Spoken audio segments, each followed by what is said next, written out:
El siguiente circuito de polarización es el que utiliza un divisor de voltaje.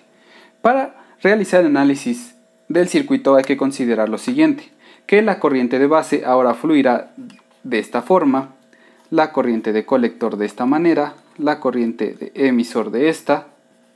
Tendremos un punto llamado voltaje de base y se deberá analizar a través de un equivalente. Este equivalente será el equivalente de Thevenin.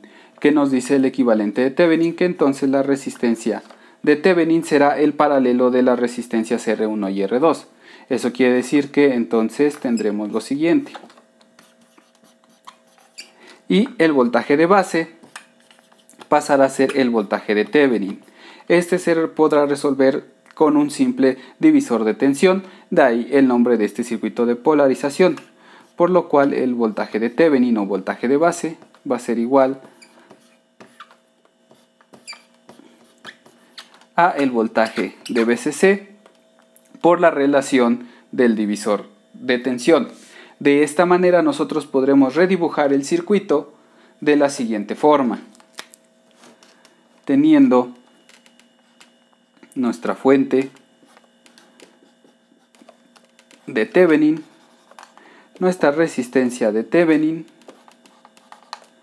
conectada a la resistencia de emisor y la resistencia de colector con nuestra fuente de VCC.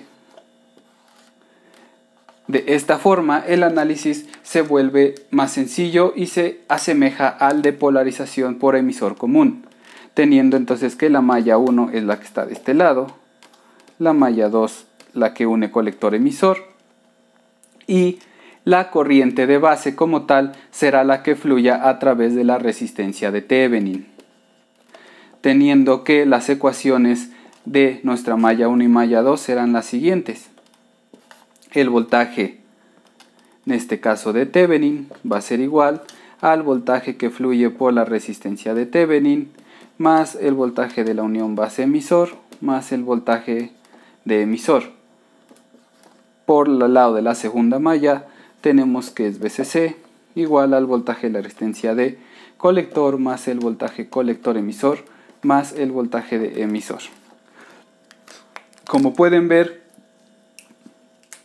nuestras ecuaciones son similares a las vistas en los circuitos de polarización anteriores, de forma que la corriente de base para nuestra primera ecuación queda de la siguiente forma: voltaje de Thevenin menos el voltaje base emisor sobre la resistencia de Thevenin más beta más 1, la resistencia de emisor. La corriente de colector será igual a el voltaje de la fuente VCC menos el voltaje colector emisor entre la resistencia RC más RE. Con esto ya tendríamos las ecuaciones básicas para poder resolver este circuito. Otro método con el cual podremos obtener valores dentro de nuestro circuito por divisor de voltaje es usando la siguiente aproximación, que nos dice que el valor de beta por la resistencia de emisor deberá ser al menos 10 veces más grande o deberá ser mayor que 10 veces la resistencia número 2. ¿Por qué la resistencia número 2? Porque si en su caso el valor como tal de esta resistencia tiende a ser menor que el valor de la resistencia 2, el flujo de corriente iría de la siguiente forma. Si nosotros quisiéramos redibujar nuestro diagrama bajo esta condición, tendríamos lo siguiente.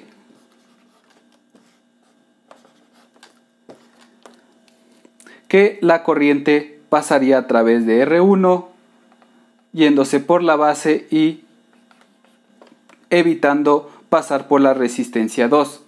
Por lo que nuestro circuito puede llegar a reescribirse simplemente en vez de determinar que es el paralelo de estas dos, tendríamos que esa resistencia va a ser igual a la suma de ambas, dado que se desprecia el valor de esta. Y nuestra voltaje en este punto pasa a ser simplemente el voltaje que veníamos manejando en el de Thevenin del divisor de tensión. Con esta aproximación se pueden llegar a determinar valores para R2 una vez que se conoce el valor de la resistencia de emisor.